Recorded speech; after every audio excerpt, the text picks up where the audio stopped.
நீங்க கர்த்தரால் தெரிந்து கொள்ளப்பட்டவர்கள். You are chosen by God. பாருங்க, ஒரு வேலைக்கு அப்ளை பண்றீங்க, நிறைய பேர் போறாங்க, உங்களுக்கு மாத்திரம் அந்த வேலை கிடைச்சா எப்படி உங்களுக்கு சந்தோஷமா இருக்கும்? 10 பேர் வந்தாங்க, 15 பேர் வந்தாங்க, ஆனா எனக்கு தான் வேலை கிடைச்சிடுவீங்க. அந்த மாதிரி you are chosen by God. ஆண்டவர் உங்களை தெரிந்து கொண்டிருக்கிறார். அந்த அழிவிலிருந்து தப்பி போகிறதுக்கு கர்த்தர் நோவாவை மாத்திரம் தெரிந்து கொண்டிருக்கிறார். இன்னைக்கு எத்தனையோ ஆபத்து உங்களுக்கு வந்திருக்கலாம், எத்தனையோ காரியம் நடந்திருக்கலாம், ஆனா நீங்க தப்பி போகிறதுக்கு கர்த்தர் உங்களை தெரிந்து கொண்டிருக்கிறார். When many are supposed to go through the destruction, but you are chosen to be safe. So கர்த்தர் நல்லவர் என்று சொல்லுங்க. இயேசு என் வாழ்வில் நல்லவராக இருக்கிறார். நீங்களும் போய் இந்த குழியில கால விடாதபடி, ஆபத்தில் சிக்கிடாதபடி கர்த்தர் உங்களை தெரிந்து கொண்டிருக்கிறார். நீங்க இன்னைக்கு பூமியில என்னவா இருக்கிறீங்களோ அதுக்கு கர்த்தரால் தெரிந்து கொள்ளப்பட்டிருக்க வேண்டும். உங்க பிள்ளைங்களுக்கு நீங்க ஒரு தகப்பனா இருக்கிறதுக்கோ ஒரு தாயா இருக்கிறதுக்கோ கர்த்தர் உங்களை தெரிந்து கொண்டிருக்கிறார். உங்க கணவனுக்கு நீங்க ஒரு மனைவியா, உங்க மனைவிக்கு ஒரு கணவன் இருக்கிறதுக்கு கர்த்தர் உங்களை தெரிந்து கொண்டிருக்கிறார். You are chosen by God for it. இந்த சொசைட்டில நீங்க ஒரு முக்கியமான ஆளா இருக்கலாம், ஓகே, பலருக்கு உங்களுக்கு தெரியக்கூடிய நல்ல ஒரு மனுஷங்க இருக்கலாம், அதுக்கு கூட கர்த்தர் தான் உங்களை தெரிந்து கொண்டிருக்கிறார். நீங்க கர்த்தர்களை புரிஞ்சுக்கணும், இது வெறும் விசுவாசிகளுக்கு மாத்திரம் இல்ல, அவிசுவாசி கூட இந்த காலத்துல இவங்க கிரேட்டா இருக்கணும், பெரியவங்களாக இருக்கணும்னு சொல்லி கர்த்தர் தான் தெரிந்து கொண்டிருக்கிறார். But my point is this, whatever you are today, நீங்க என்னவா இருந்தாலும் சரி, உங்க வேலை செய்யறது, உங்களுக்கு என்ன பதவி இருக்குது, என்ன வேலை இருக்குது, எல்லாத்துக்குமே கர்த்தர் உங்களை தெரிந்து கொண்டிருக்கிறார். Why I am saying that? ஏன் நான் சொல்றேன், என்ன காரணம் அப்படின்னு பார்த்தீங்கன்னா, ஐயோ என்னால முடியல, இதுக்கு மேலே என்னால தாங்க முடியல, சமாளிக்க முடியல, ரொம்ப கஷ்டமா இருக்குது அப்படி சொல்லி தெரியுமா? கர்த்தர் தெரிந்து கொண்டார்னா கிருபை கொடுப்பார். இங்க எழுதப்பட்டிருக்குது, but Noah found grace in the sight of the Lord. கிருபை பெற்றிருக்கிறாராம். ஹல்லேலூயா. ஆண்டவர் தெரிந்து கொண்டார்னா உங்களுக்கு கிருபையும் கொடுப்பார் அந்த காரியத்தை செய்யறதுக்கு. நீங்க சொல்றீங்க, இந்த பிள்ளைங்களை பத்திரதுக்கு 10 எருமை மாடு பத்திரக்கலான்ட்டு, அதுக்கு நீங்க எருமை மாடு தான் கிடைக்கணும் போயிட்டு, ஓகே, இந்த எருமை மாடை மேய்க்க முடியல அப்படின்னு சொல்றீங்க, அந்த எருமை மாடை மேய்க்கிறதுக்கும் கர்த்தர் கிருபை கொடுப்பார். நான் சொல்லப்பா, எருமை மாடு நீங்க தான் சொல்லிட்டு இருக்கீங்க வீட்டில், ஓகே, உங்க மொழியிலே உங்களுக்கு புரிய வைக்கிறேன். கர்த்தர் உருவாக்கின பிள்ளைங்கள தான் கூப்பிடணும், மிருகத்தை கூப்பிடுறது, அம்மா இல்லையா? நீங்க சொல்றீங்க தெரியுமா, இந்த எருமை மாடை மேய்க்க முடியலன்ட்டு உங்களை யாரும் மேய்க்க சொன்னா சரி, அதுக்கும் பிரச்சனை, கர்த்தர் கிருபை கொடுக்கிறார். Because you are chosen by God. ஒரு சில ஊழியத்தை ஆண்டவர் கொடுத்திருக்காரு சொல்லி அதுக்கான கிருபை தேவன் கொடுத்திருக்கிறார். அவர் யாரை அழைத்தாரோ அவர்களுக்கு அந்த வேலையை செய்யறதுக்கான அதிகாரத்தையும் வல்லமையும் இயேசு கொடுத்தார். இன்னைக்கு கர்த்தர் உங்களுக்கு தெரிந்து கொண்டிருக்கிறார் ஒரு சில காரியத்தை செய்யறதுக்கு அப்படின்னா, அதை செய்து முடிவதற்கான பலத்தையும் கிருபையும் தேவன் கொடுத்திருக்கார். ஹல்லேலூயா. So stop saying I cannot do, என்னால முடியாது, கஷ்டம், இந்த வார்த்தையை பயன்படுத்தாதீங்க, அந்த வார்த்தையை யூஸ் பண்ணாதீங்க. Come on, this is your season. இது உங்க காலம். கர்த்தர் உங்களை அழைத்திருக்கார், தெரிந்து கொண்டிருக்காருன்னா அந்த காரியத்தை செய்கிறதுக்கான பலத்தை தேவன் தருவார். எத்தனை நாள் போக முடியும், எத்தனை நாள் சொல்ல, ஆனா ஒவ்வொரு நாளும் புது கிருபையை தேவன் தருகிறார். There are some of you who are struggling in your field. உங்களோட வயல்ல நீங்க போராடிட்டு இருக்கிறீங்க, இது எப்படி செய்ய போறேன், எப்படி நடக்கும் அப்படின்னு நான் சொல்றேன், அதை குறித்து கவலைப்பட அவசியமே கிடையாது. அதோட பலத்தை தேவன் தருவார். ஆண்டவர் நோவாவை தெரிந்து கொண்டு பெரிய ஒரு பேழையை கட்டுன்றார். ஓகே, இது ஆல்மோஸ்ட் டைட்டானிக் கப்பலுக்கு சமமா இருக்கும் வச்சுக்கோமே, அந்த அளவுக்கு பெருசா இருக்குது, அது அதோட பெருசா இருக்கு வச்சுக்கோ. அதை கட்டுறதுக்கு வெறும் 8 பேர் எந்த மூட யோசிச்சு பாருங்க, மேன் பவர் இல்லை. ஆண்டவருக்கு தெரியும், இவனை தான் வச்சு நான் மனுஷனை திருப்பியும் கொண்டு வர முடியும். ஓகே, இந்த நோவா மாத்திரம் தான் சொன்னதை சொன்னபடியே செய்வான். இவன் 1 இன்ச்சு கூட்ட மாட்டான், 1 இன்ச்சு நான் ஏன் இன்ச் பாய்க்கிறது தெரியுதா உங்களுக்கு? பேழையை கட்டணும். இப்ப இருக்கிற ஆர்கிடெக்ட் என்ன பண்ணுவாங்கன்னா, அவங்க வந்து ஒரு லேஅவுட் வச்சிருப்பாங்க, உறைஞ்சி வச்சிருப்பாங்க, ஓகே, அதை வச்சுதான் பேழையை கட்டுவாங்க. நோவாவோட காலத்துல இன்னும் டெக்னாலஜி வரல, அந்த அளவுக்கு வளர்ச்சி இல்லை. ஆனா அவ்வளவு பெரிய பேழையை கட்டி டைட்டானிக் கப்பல் கூட மூழ்கிருச்சு. அந்த பேழைக்குள்ள இருந்ததெல்லாம் மனுஷன் மிருகம் இருந்துச்சு, பெரிய பெரிய எத்தனையோ டன் கணக்கான யானைகளா விழுந்து இருக்குது. அதெல்லாம் உள்ளுக்கு அவ்வளோ சேஃபா உள்ளுக்கு இருக்கு. யோசிச்சுப்பாங்க அந்த ரூம்ஸ்ல எப்படி இருந்திருக்கும். ஓகே, அந்த முருகன் ஒன்றுக்கு ஒன்று அடிச்சு சாப்பிடாத அளவுக்கு எங்கெங்களை பிரிச்சிருப்பாங்க. அவ்வளோ அழகா டிசைன் பண்ணி ஓகே எப்படி செஞ்சிருக்க முடியும்? ஆண்டவர் சொல்றாரு, ஓகே இந்த பக்கம் இத்தனை இன்ச்சு கட்டக்கூடிய, அந்த பக்கம் அந்த அகலத்துக்கு கூடிய, அந்த மூமெண்ட் அப்படியே அவன் செஞ்சான். அவன் எங்கேயாவது ஆண்டவர் 1/2 இன்ச்சு நம்ம கொஞ்சம் கூட வச்சு அழகா இருக்குமே, கொஞ்சம் அழகா சிறுக்கு அழகா இருக்குமே, அதெல்லாம் ஒண்ணுமே அவன் செய்யல.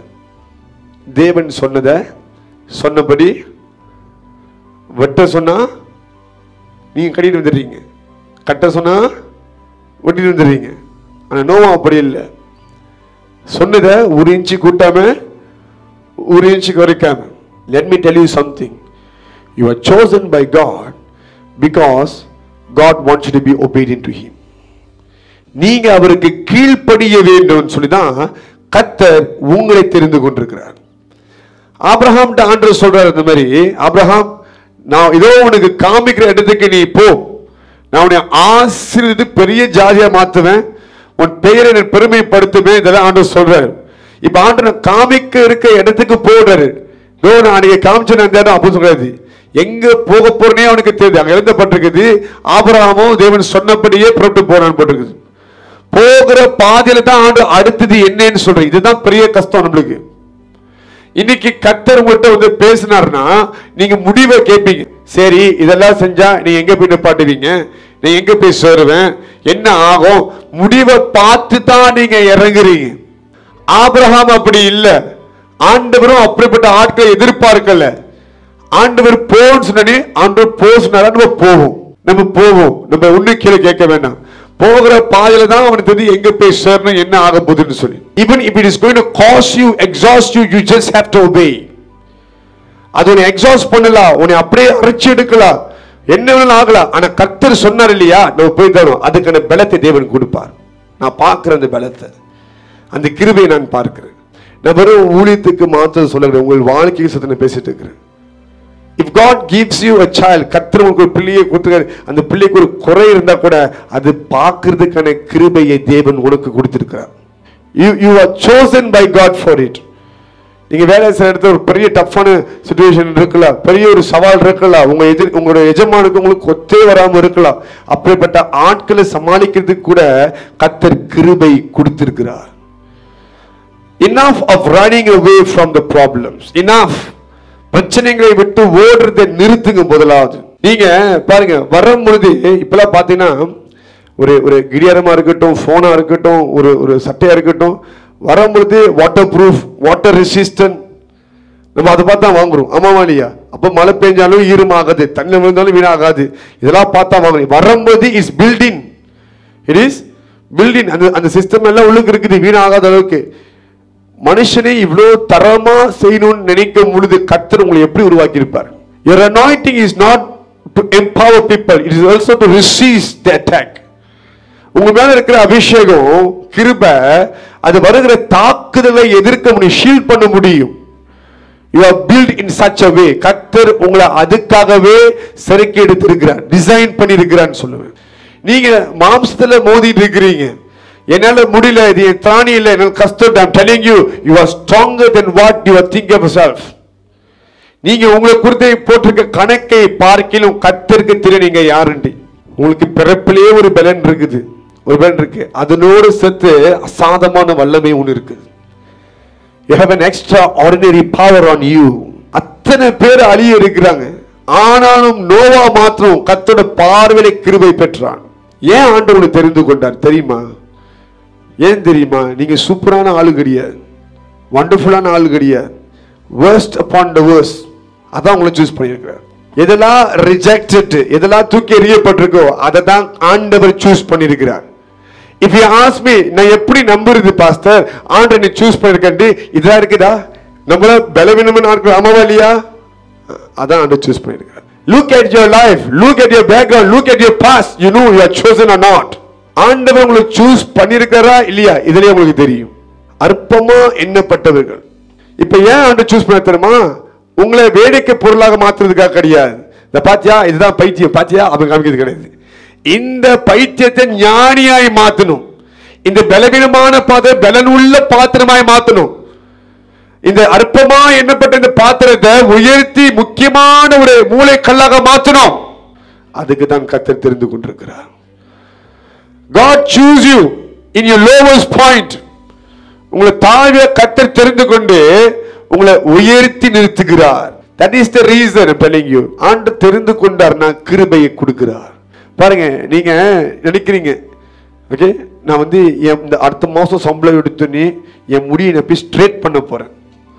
2 மாசம் கழிச்சு முடியை போய் நான் போய் கேர்ள் பண்ண போறேன். அப்புறம் நல்லா இருக்கிற புருவத்தை நிப்பீஸாக்க போறேன்.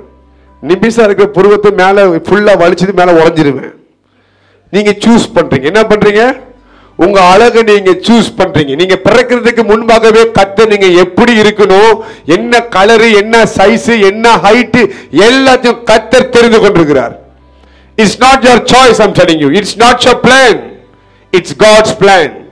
You are very special for the Lord. ஆண்டவர் உங்களை தெரிந்து கொண்டிருக்கிறார். இல்லாத ஒரு காரியத்தை குறித்து வருத்தப்படாதீங்க. கர்த்தர் உங்களோடவே இருக்கிறார். ஹல்லேலூயா. என்னால முடியல அப்படின்னு சொல்லாதீங்க. முடியாத உங்களை தான் கர்த்தர் முடியத்துக்காக அழைத்திருக்கிறார், தெரிந்து கொண்டிருக்கிறார். ஹல்லேலூயா.